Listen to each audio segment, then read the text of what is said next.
ভাই ভিডিওটা ধাক্কা দিবেন না, খুবই গুরুত্বপূর্ণ কথা। অবশ্যই ওনার কথাগুলো শুনে যাবেন, আর ভিডিওটা ভালো লাগলে বেশি বেশি করে শেয়ার করবেন। ভাই ওনার কথাগুলো আগে শুনেন। যদি আমি ওর সাথে ধরা পড়ে গেছি, সেই ক্ষেত্রে আমার স্বামীর ভাত যদি চলে যায়, তাহলে তো বিয়ে দেওয়াই লাগবে। এখন যেটা করলে ভালো হয় সেটাই। আচ্ছা আমি বলেছি, আপনারা তো সাংবাদিক, তাই না? যেটা কোনো সত্য কথা বলে নাকি? এটা আমার নন্দে হয়, মানে ননদের স্বামী। আমি ওর জেউস হই, আমার ননদের যে মানে আমার স্বামী আর আর হলো সম্বন্ধে হয়। আমরা মানে অনেক দিন থেকে আমাদের একটা পারিবারিক, আমি নিজেদের মধ্যে সংসারে একই সংসারে থাকি। আর বাপ ধরেন কেউ নাই, আর নিয়ে এসে ঘর জমাই রাখছে। আর আমি তো আগে থেকে বউ হিসেবে আছি আলামিন। আলামিন আমার স্বামী।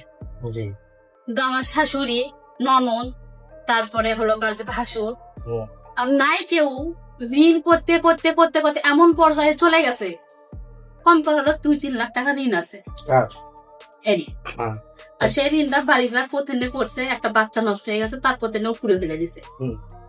তার জন্য এখন একই বাড়িতে থাকি, আমি ওর সাথে কথা কই, এটা আমার ননদের সহ্য হয় না। আমার ননদের একখানে বিয়ে হয়েছিল, সেই পক্ষে থেকে এই সন্দেহের কারণে ওকে ছেড়ে দিছে। যদি আমি ওর সাথে ধরা পড়ে গেছি, সেই ক্ষেত্রে আমার স্বামীর ভাত যদি চলে যায়, তাহলে তো বিয়ে দেওয়াই লাগবে।